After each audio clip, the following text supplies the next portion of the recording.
Ayon po sa isang kilalang XRP community member na si Eri, si XRP ay hindi na lang daw pang cross-border payments.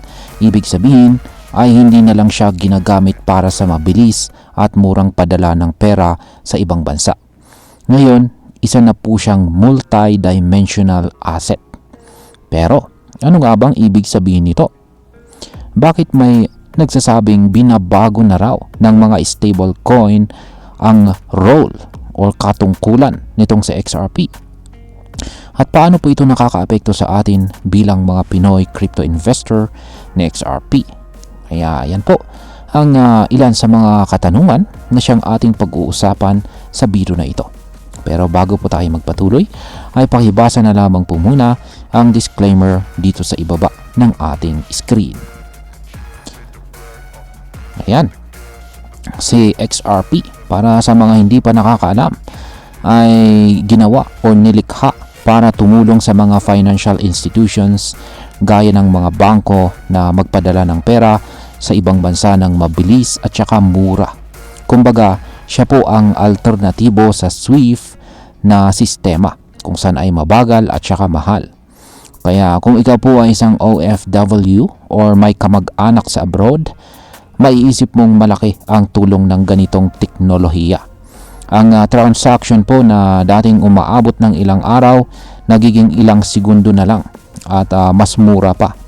Pero habang lumilipas po ang panahon, maraming bagong technology or teknolohiya ang lumilitaw. At dahil dito ay nag-i-evolve na rin itong si XRP. Ngayon is dito na po tayo sa kung ano po ang sinabi ng isang XRP influencer na si Eri tungkol dito. Yan, ayon po kay Eri, 3 bagay daw ang nagpapabago sa gamit ni XRP ngayon. At ito ay dahil sa pagsulpot ng mga stable coins. Ito po ay mga bagong teknolohiya at ang pagkakaroon ng EVM sidechains. Kaya yan po yung 3 na mga bagay na siyang nagpapabago sa gamit ni XRP ngayon. At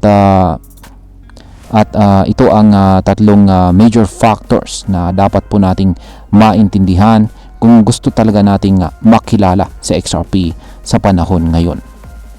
Yan, umpisahan po natin sa kung paano po naging gas fee token si XRP sa EVM sidechains. Ayan. Ang una po sa listahan ay ang pagiging gas fee token ni XRP sa mga tinatawag na EVM compatible sidechains. Ayan. Dito po pumapasok ang tinatawag na wrap XRP. Ayan. O mas kilala po sa tawag na WXRP.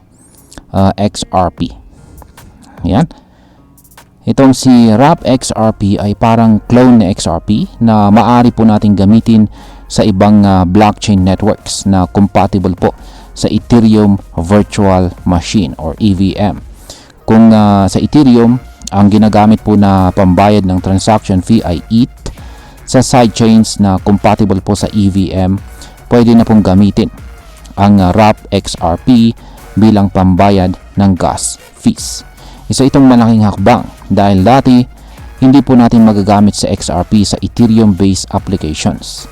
Pero ngayon, pwede na po siyang maging bahagi ng decentralized applications or dApps sa EVM ecosystem. Kaya sa madaling salita, hindi na lang siya pang transfer ng pera.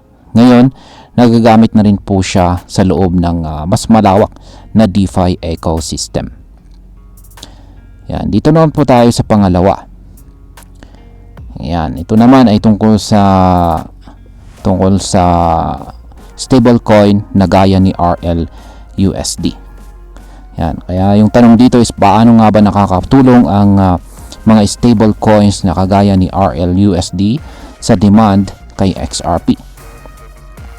Yan, si RLUSD ay isang stablecoin po sa mga hindi nakakalam na galing kay Ripple. At ito po ay nakatali o nakadikit ang kanyang halaga sa US dollar.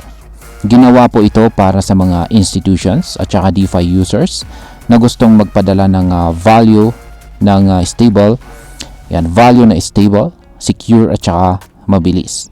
Ang kagandahan po dito ay kahit stable coin ang ginagamit nila, sa XRP pa rin ang ginagamit para bayaran ang transaction fees sa likod ng bawat transactions. Dahil ang Ripple network ay nakapatong pa rin sa XRP ledger, kailangan pa rin ng XRP sa bawat galaw ng pera. Kaya habang dumarami po ang gumagamit ng RLUSD, lumalaki rin ang pangailangan kay XRP. Parang domino effect. Kaya kahit stable coin ang sentro ng transaction, sa XRP pa rin ang bida sa likod ng eksena. Yan, dito po tayo sa pangatlo. Yan, ito naman ay tungkol sa native yield. Yan, yung tanong dito is paano po kumikita ang mga hodler or holder ng XRP gamit ang native yield. Kaya, ayan, ibig sabihin, pwede na po tayong kumita habang hawak natin ang ating XRP or habang hinuhold natin ang ating XRP. Hindi na natin kailangang ilipat ang ating asset sa ibang blockchain para lamang kumita. Ito ay possible dahil sa mga bagong DeFi protocols gaya po ng More Market. Isang project na inaasahang ila-launch ngayong buwan. Gamit po ang More Markets, pwedeng i-stake ang ating XRP at kumita ng interest kahit hindi ito umaalis sa XRPL. Kung dati, para lang sa Ethereum ang mga ganitong staking at saka yield earning protocols, ngayon pati na rin sa XRP ay meron na rin siyang sariling DeFi ecosystem. Kaya yan. Ngayon is ano na po ang posibleng epekto nito para sa atin bilang mga Pinoy crypto investors nitong si XRP. Para sa atin dito sa Pilipinas, ang mga pagbabagong ito ay masasabi kong may malaking epekto. Una ay nagkakaroon po tayo ng mas maraming paraan para gamitin sa XRP. Kung dati padala lang ng pera ang kanyang silbi, ngayon pwede na natin siyang gamitin para kumita, magbayad ng fees sa DeFi apps at maging bahagi ng bagong sistema ng stablecoin payments. Pangalawa, mas tumataas po ang value potential ng XRP. Hindi lang siya limitado sa isang function at dahil dito, mas maraming institutions ang magkaka-interest sa kanya. At kapag tumaas po ang demand, alam na natin ang susunod. Pwede pong tumaas din ang kanyang presyo. At ang pangatlo, mas nagiging flexible ang choices natin bilang mga investor. Hindi na lang si Bitcoin o Ethereum ang may ganitong functionalities. Sa XRP na dati-rati ay parang utility coin lang, ngayon ay nagiging mas multi-purpose na po siya. Bilang panghuli, ang masasabi ko naman tungkol dito ay sa totoo lang, nakakatuwa na makita ang ganitong evolution sa isang crypto tulad ni XRP. Dati, isa lamang po siyang payment solution. Pero ngayon, parang nagiging all-around crypto asset na po siya. At sa panahon natin ngayon na mabilis ang paggalaw ng technology, mahalaga na ang crypto ay nakakasabay. Ang pagsulpot po ng stable coins tulad ng RLUSD, ang pagpasok niya sa EVM, sa mundo ng EVM, sa pamamagitan po ng Wrap XRP, at ang posibilidad na kumita habang naka-hold lang ang ating token ay may indikasyon na buhay pa rin ang ecosystem ni XRP.